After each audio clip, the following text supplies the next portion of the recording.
नमस्कार, DD news की इस खास पेशकश में आपका स्वागत है। पिछले एक साल में स्वास्थ्य के क्षेत्र में क्या कुछ नई पहल हुई है, इस बारे में बातचीत करने के लिए हमारे साथ मौजूद है केंद्रीय स्वास्थ्य मंत्री जेपी नड्डा। नड्डा साहब, डीडी न्यूज में बहुत बहुत स्वागत है आपका। पिछले एक साल में ऐसी कौन सी पहल रही जिसका सीधा फायदा लोगों तक पहुंचा? सबसे पहले अगर हम बात करें तो पब्लिक हेल्थ प्रोग्राम में हमारी कोशिश रही है कि हम इसको मीनिंगफुल और इफ़ेक्टिव बना सकें। जो पब्लिक हेल्थ के दृष्टि से इम्यूनाइजेशन, बच्चों की इम्यूनाइजेशन होती है, उसमें हमारे को ध्यान में आया कि लगभग 20 लाख बच्चे ऐसे हैं जिनका टीकाकरण हुआ ही नहीं है और लगभग 70 लाख बच्चे ऐसे हैं जिनका टीकाकरण अधूरा है, पार्शियली इम्यूनाइज्ड हैं। इसलिए हमने इंद्रधनुष के कार्यक्रम मिशन इंद्रधनुष लिया और मिशन इंद्रधनुष के माध्यम से 201 ज़िले जिसमें कि बहुत 50% से कम इम्यूनाइजेशन हुआ था, उनको हमने उसमें लिया है और 7 तरीके का टीकाकरण, जैसे इंद्रधनुष के 7 रंग होते हैं, उसी तरीके से 7 तरीके का टीकाकरण करने का कार्यक्रम बना है। और ये अप्रैल, मई, जून, जुलाई, ये हम 4 महीनों में उसको करने वाले हैं। और इम्यूनाइजेशन की दृष्टि से जो आज 65% है, उसको हमको 90% ले जाना है। तो यह एक बहुत बड़ा कार्यक्रम है जो हम लोगों ने प्रारंभ किया और इसका लाभ भी हमको मिल रहा है। इसी तरीके से हमारी कोशिश रही है कि हम नेशनल डीवर्मिंग डे के दिन लगभग 8 करोड़ बच्चों को हम लोगों ने डीवर्मिंग की दवाइयाँ खिलाईं और स्वस्थ रहने के लिए एक प्रयास किया है।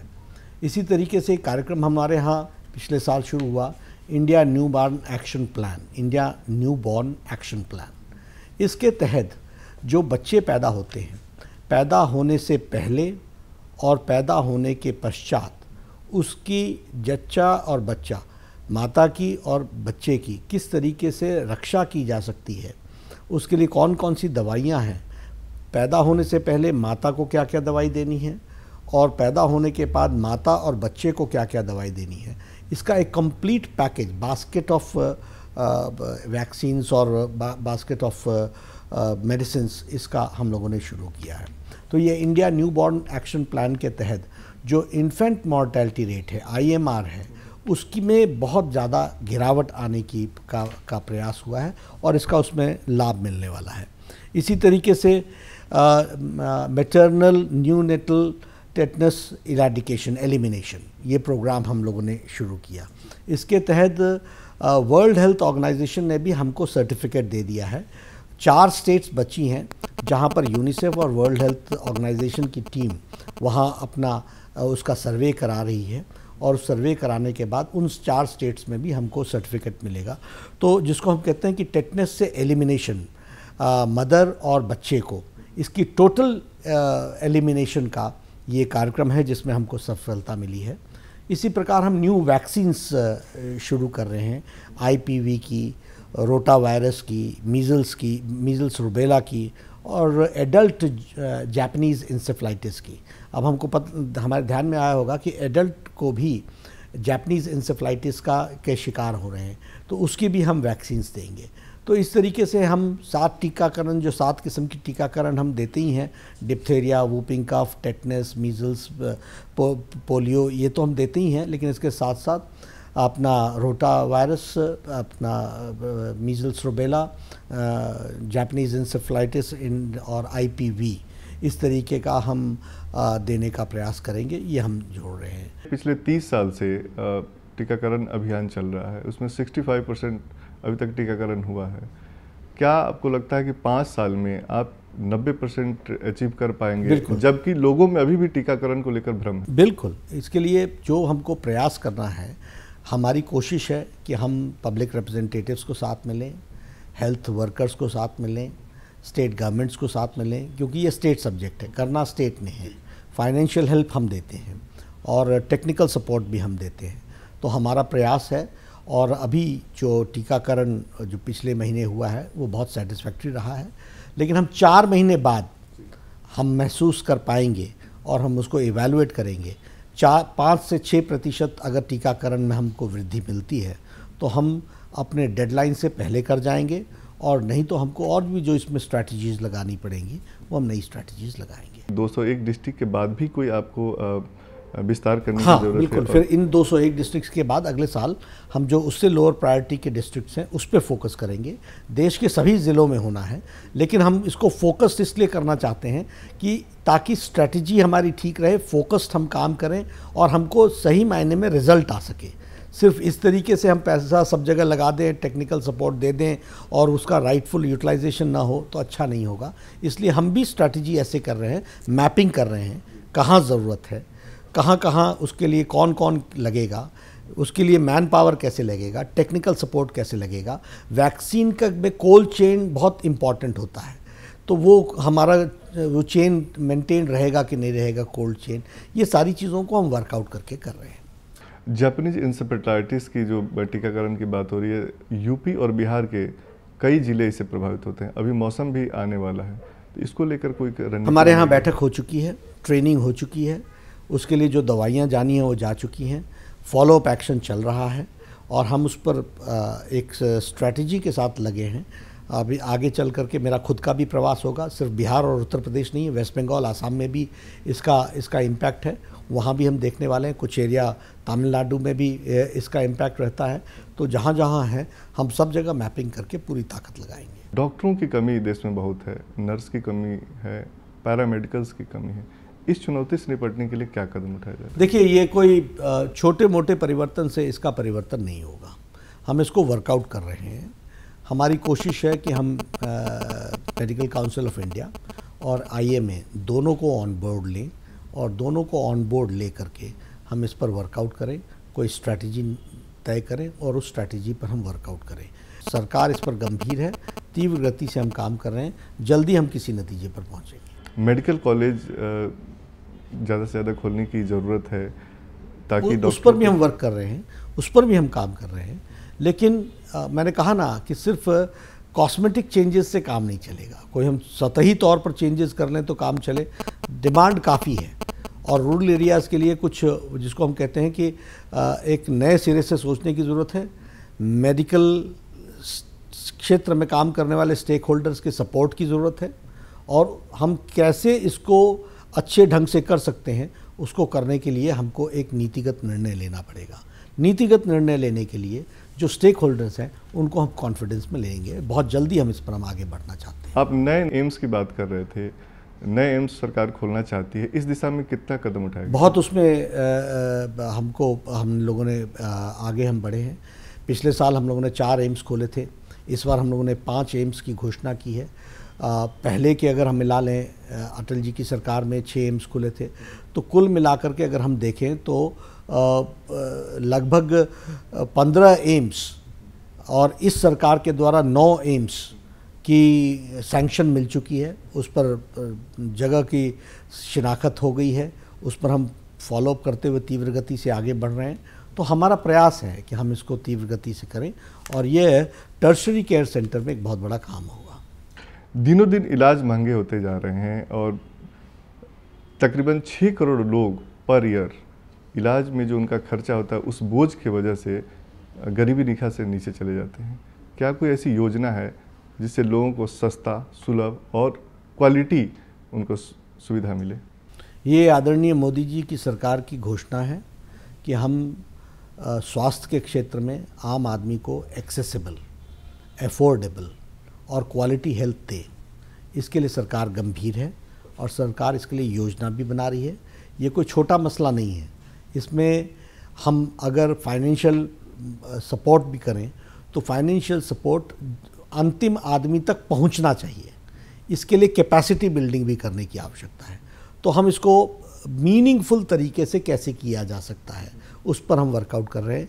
आज मैं उस योजना को रोल आउट तो नहीं करूंगा, लेकिन सरकार इस पर गंभीरता से विचार करके कैसे लोगों को स्वास्थ्य की सुविधा मिले, सस्ती सुविधा मिले और क्वालिटी की सुविधा मिले, ये हम कोशिश कर रहे हैं। आरोप ये लगते रहे हैं कि स्वास्थ्य के बजट में कटौती की गई है, तो कैसे इसको? मैंने पहले भी कहा था, लोकसभा में मैंने जवाब देते हुए बड़े स्पष्ट शब्दों में कहा है कि ये गलत है, ये बिल्कुल ही असत्य है। कोई कट नहीं लगा है, पैसा सबको मिला है, स्टेट्स के पास पैसा पहुंच गया है उनको भी इस योजना में अपना योगदान करना है और योगदान हमको भी करना है।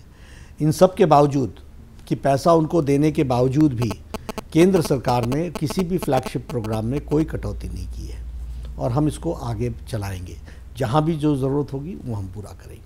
पोलियो उन्मूलन के बाद ऐसा कौन सी बीमारी है जिसको मंत्रालय प्रायोरिटी पे रखता है? देखिए, हम कालाजार को 2015 में हम समाप्त करना चाहते हैं। इसके लिए सरकार कटिबद्ध है, पूरी ताकत से काम में जुटी हुई है। ट्यूबरक्लोसिस पर हम बहुत गंभीरता से काम कर रहे हैं।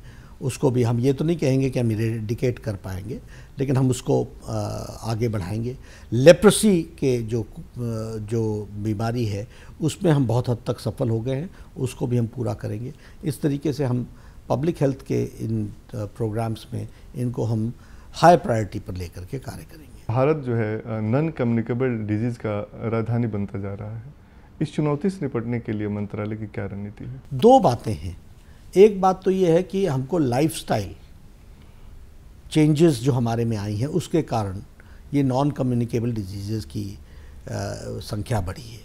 इसमें हमारी कोशिश ये है कि हम अपनी आईईसी को मजबूत करें, इंफॉर्मेशन और एजुकेशन और कम्युनिकेशन, ये हम उसमें मजबूत करें, जनता तक इस बारे में बताएं, जीवन शैली में परिवर्तन लाएं। और जैसा कि आदरणीय प्रधानमंत्री जी के पहल पर और अंतर्राष्ट्रीय योगा दिवस बना है, योग दिवस बना है, तो योग को भी हम बढ़ाने की ज़रूरत है। और उसके लिए मैं आपको बता दूं कि हमारी योजना ये है कि हम एक इंस्टीट्यूट ऑफ एक्सीलेंस जो सभी इंडियन सिस्टम ऑफ मेडिसिन्स हैं और हमारी जो एलोपैथी भी है, सबके बेस्ट प्रैक्टिसेस को एक साथ ला करके जिसको कहते हैं कि उनके द्वारा किए गए कार्यों का प्रमाणित करना, उसको हम डॉक्यूमेंटेशन करते हुए एक यूनिफाइड तरीके से हम अप्रोच, होलिस्टिक अप्रोच को हम डेवलप कर सकें, ये हमारे प्रयास है। ठीक है, इसका विस्तार निचले स्तर तक होगा? राज्य ये पहले तो हम इसको एक नीतिगत निर्णय पर लाना पड़ेगा ना। कौन सी अथॉरिटी होगी जो सभी क्षेत्रों में बेस्ट प्रैक्टिसेस की रिसर्च करेगी, फिर वो रिसर्च की मान्यता मिलने के बाद वो दूसरों के साथ, डिसिप्लिन के साथ कैसे मैच करेगा, ये सब साइंटिफिक स्टडीज़ के साथ करना पड़ेगा। और उसको करने के बाद हम इसको रोल आउट नीचे भी करेंगे।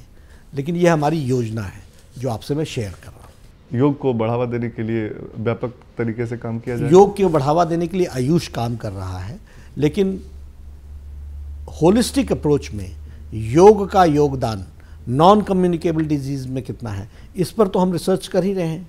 इसको हम डॉक्यूमेंट करेंगे और डॉक्यूमेंट करके फिर हम इसको प्रैक्टिसेस में लाएंगे। प्राथमिक स्वास्थ्य केंद्र लगातार कमज़ोर होते जा रहे हैं।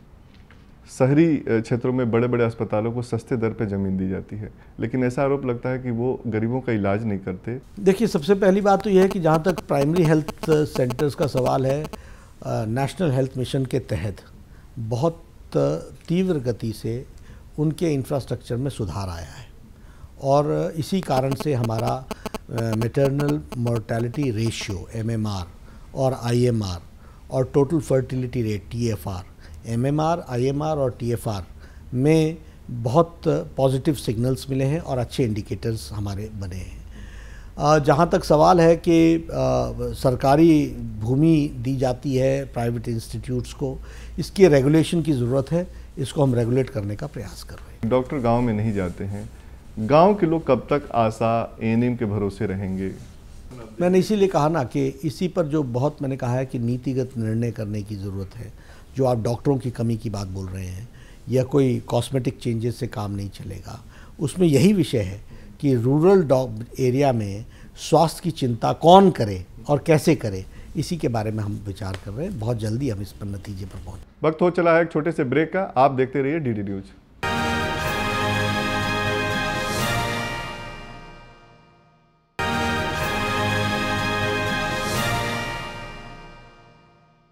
ब्रेक के बाद एक बार फिर आपका स्वागत है। 12वीं योजना में यह तय हुआ था कि GDP का 2.5% खर्च किया जाएगा स्वास्थ्य पे। नेशनल हेल्थ पॉलिसी में भी इस बात का जिक्र है, लेकिन अभी तक सिर्फ 1% के आसपास ही GDP का खर्च हो पाता है। नहीं, देखिए, इसमें हम प्रयासरत हैं और ये हमको करना है। हम इस ओर आगे बढ़ रहे हैं। एक चीज़ मैं बता दूं इसमें, जो आपके भी ध्यान में रहे, कि स्वास्थ्य जो विभाग है ये स्टेट लिस्ट में आता है इसलिए हम फाइनेंशियल प्रोविज़न करते हैं। एक्सपेंडिचर और उसके यूटिलिटी का जो काम है वो स्टेट गवर्नमेंट्स करती हैं। हमको कैपेसिटी बिल्डिंग भी करनी होगी, खर्च करने का सामर्थ्य भी पैदा करना पड़ेगा। अगर हम देखें तो बहुत जगह पर हम फाइनेंशियल सपोर्ट देते हैं लेकिन वो खर्च नहीं हो पाता, यूटिलाइजेशन सर्टिफिकेट नहीं आता, फंड वापस हो जाते हैं। उसका कारण ये है कि वहाँ कैपेसिटी नहीं है। हम डॉक्टर की तनख्वाह देना चाह रहे हैं, डॉक्टर तो होना चाहिए। हम नर्स के लिए तनख्वाह देने के लिए तैयार हैं, नर्स तो होनी चाहिए। उसी तरीके से पैरामेडिक्स के लिए हम पैसा दे रहे हैं, एनएचएम में हम पैसा दे रहे हैं, वहाँ पैरामेडिक्स की व्यवस्था तो होनी चाहिए। अगर हम इक्विपमेंट खरीदते हैं तो इक्विपमेंट को चलाने वाला भी चाहिए। तो capacity building is also a process. और इसमें जो गति में कमी है वो इस कारण से नहीं है कि हम फाइनेंसेस को कहीं देने में कमी कर रहे हैं या कहीं कमी है, नहीं। फाइनेंसेस की जितनी भी व्यवस्था की आवश्यकता होगी वो दी जाएगी। आफ्टर ऑल मैं आपसे ही पूछना चाहता हूँ कि एम्स जैसे इंस्टीट्यूशन ने जितना पैसा जब मांगा वो मिला है कि नहीं मिला? यहाँ कभी कोई फंड्स की दिक्कत हुई है?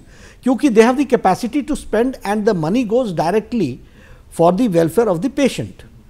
उसी तरीके से अगर हम कहीं सेंट्रल हॉस्पिटल्स की बात करें या डिस्ट्रिक्ट के भी, स्टेट के भी जो स्टेट कैपिटल्स के हॉस्पिटल्स हैं, उसमें से कभी पैसा वहाँ पर किसी ने कोई पैसा मांगा और पैसा नहीं मिला हो या फाइनेंसेस की कमी रही हो, नहीं। लेकिन प्राइमरी लेवल पर और सेकेंडरी लेवल पर कैपेसिटी टू स्पेंड, अब ये इम्यूनाइजेशन, रूटीन इम्यूनाइजेशन के लिए, वैक्सीनेशन के लिए हम पैसा दे रहे हैं ना, फिर ये 35 लाख बच्चे, 35% ये क्यों छूट रहे हैं? ये इसलिए छूट रहे हैं क्योंकि कैपेसिटी नहीं है। कैपेसिटी हो जाएगी वो 35 लाख बच्चों को भी हम कवर कर, 35% को भी हम कवर कर लेंगे। जैसे हम 35% को कवर कर लेंगे, बजट इन्हांस होगा और बजट के लिए प्रावधान है, उसमें कोई दिक्कत की बात नहीं है। टोबैको रेगुलेशन को लेकर के बड़ा सवाल है। टोबैको रेगुलेशन चल रहा है। उस टोबैको रेगुलेशन के कुछ रेगुलर एक्सरसाइजेज हैं जिस और बढ़ने की ज़रूरत है, जिसमें पिक्टोरियल वार्निंग का विषय है, जिसमें आईईसी का विषय है। यह विषय एक संपूर्णता में देखने की ज़रूरत है जी। और स्वास्थ्य विभाग इसमें जागरूक है और हम इसको अच्छे ढंग से आगे बढ़ाने वाले हैं और इसके प्रति कमिटेड हैं। तंबाकू का सेवन कम हो, इसके लिए जो भी उपाय हैं वो सारे के सारे उपायों पर हम कार्यान्वित कर रहे हैं। क्या कैंसर टोबैको से होता है या नहीं, ये लेकर के अभी सवाल है। क्या कोई इस पर रिसर्च हुआ है? इस पर बहुत डिक्लेयर्ड रिसर्च है, अपने देश में भी है, दुनिया में भी है, कि टोबैको एक बहुत ही प्रमुख कारण है कैंसर होने का। और वह कैंसर उसके बगैर भी हो सकता है, लेकिन तंबाकू एक बहुत बड़ा फैक्टर है जिसके कारण बहुत बड़ी संख्या में कैंसर होता है। एमसीआई में पारदर्शिता को लेकर के बड़ा सवाल होता रहा है। ये एक बढ़िया पारदर्शी तरीके से काम करे, इसको लेकर के क्या कोई? देखिए, ये एमसीआई ऑटोनॉमस बॉडी है, वो ऑटोनॉमस तरीके से काम करती है। सुप्रीम कोर्ट ने भी सारे विषयों पर नज़र रखते हैं, वो मिनिस्ट्री भी अपने तरफ से नज़र रखती है। हम प्रयास करेंगे कि और हम उसको मीनिंगफुल बना सकें, इफ़ेक्टिव बना सकें, इसके लिए हम प्रयासरत हैं। सरकार का बहुत जोर है बेटी बचाओ बेटी पढ़ाओ। बेटी बचाओ स्वास्थ्य मंत्रालय से सीधा ताल्लुकात रखता है। कन्या भ्रूण हत्या का मामला बहुत ज़्यादा आता है। पीएनडीटी एक्ट को क्या सख्ती से लागू होगा? क्योंकि अल्ट्रासाउंड के वजह से ये लिंग परीक्षण होता है और कन्या भ्रूण हत्या को बढ़ावा मिलता है। तो क्या सरकार सख्ती से लागू करेगी? बिल्कुल सख्ती से लागू किया हुआ है और इसको और कैसे इसको क्रियान्वयन करने में और किस तरीके से इसको मजबूती से लागू किया जा सके, इस पर हम कार्य कर रहे हैं और इसको हम आगे भी करेंगे। स्वच्छ भारत का सीधा संबंध जो है स्वास्थ्य मंत्रालय से है। सरकारी अस्पतालों में स्वच्छता को लेकर के बड़े सवाल उठते रहे हैं। वो लोग में ये परसेप्शन है कि सरकारी अस्पताल गंदे होते हैं। इसको सर, इस परसेप्शन को कैसे? इसको सरकार ने बहुत गंभीरता से लिया है। कल ही हम एक कार्यक्रम लॉन्च करने वाले हैं, आप भी उसमें आमंत्रित हैं। कायाकल्प का कार्यक्रम है जिसमें सरकारी अस्पतालों में सफाई के दृष्टि से हमने पैमाने और मापदंड रखे हैं। एक ऑल इंडिया लेवल पर और स्टेट लेवल पे कंपटीशन कराएंगे। उसमें सरकारी अस्पतालों की क्या क्या स्थिति है उसका हम इवैल्यूएशन करेंगे, अच्छे लोगों को पुरस्कृत करेंगे और उसमें हम प्रेरित करेंगे कि हमारे सब लोग मिलकर के उन अस्पतालों को अच्छा रखें और हमारे जो वॉलंटरी ऑर्गेनाइजेशंस हैं उनका भी उसमें सहभागिता बढ़ाएंगे। देश में मेडिकल टूरिज्म बढ़ रहा है और इसमें बड़ी संख्या में विदेशी मरीज भारत में आ रहे हैं। मेडिकल टूरिज्म एक क्षेत्र है जिसमें हमको विकसित होना चाहिए, इसलिए हमको हतोत्साहित करेंगे ऐसा नहीं है, ये भी होना चाहिए। लेकिन जो सरकार की जिम्मेवारी है कि हम भारत के जनों की सेवा करें, भारत की जन की सेवा करें, उसके लिए हम कटिबद्ध हैं, उसके लिए हम कार्य कर रहे हैं। स्वास्थ्य मंत्रालय में आप क्या बड़ी चुनौती मानते हैं पिछले 1 साल में और आगे आने वाले दिनों? देखिए, कोई एक चुनौती नहीं है, बहुत बड़ा विभाग है। स्वास्थ्य अपने आप में बहुत होलिस्टिक अप्रोच लेकर के चलता है। आपकी 10 चीज़ें ठीक हों, एक गड़बड़ हो तो भी गड़बड़ी होती है, इसलिए सभी महत्वपूर्ण हैं, सभी विषय हमारे लिए महत्वपूर्ण हैं और सब पर लगातार निरंतर ध्यान रखना, यह इसकी आवश्यकता है, इसको करना पड़ेगा। इसको हम करने के लिए हमें विचार करना पड़ेगा। और मैं अगर इसको छोटे में समझाना चाहूँ और आपके ध्यान में लाने के लिए, तो कैंसर बताने से पहले बताता नहीं है, उसका इलाज अपने किस्म का है, और स्वाइन फ्लू वो भी आने से पहले बताती नहीं है, उसका भी इलाज अपने किस्म का है। हमको स्वाइन फ्लू को भी देखना है और कैंसर को भी देखना है, ट्यूबरक्लोसिस को भी देखना है। सभी हमारे लिए चैलेंजेस हैं जिनको हम पूरी ताकत के साथ इन सब बीमारियों के साथ निपटने के लिए स्वास्थ्य विभाग सक्षम हो और भारत की जनता की सही मायने में सेवा कर सके, यही हमारे लिए चैलेंज है, इसको हम पूरा कर रहे हैं। स्वस्थ भारत का सपना साकार होगा? बिल्कुल साकार होगा। उसके लिए हम जिसको हम कहते हैं कि IEC के योगदान को हम बढ़ा रहे हैं और उसके माध्यम से सभी लोगों को सजग कर रहे हैं। DD न्यूज़ से बात करने के लिए सर बहुत बहुत धन्यवाद। धन्यवाद, आपका भी धन्यवाद।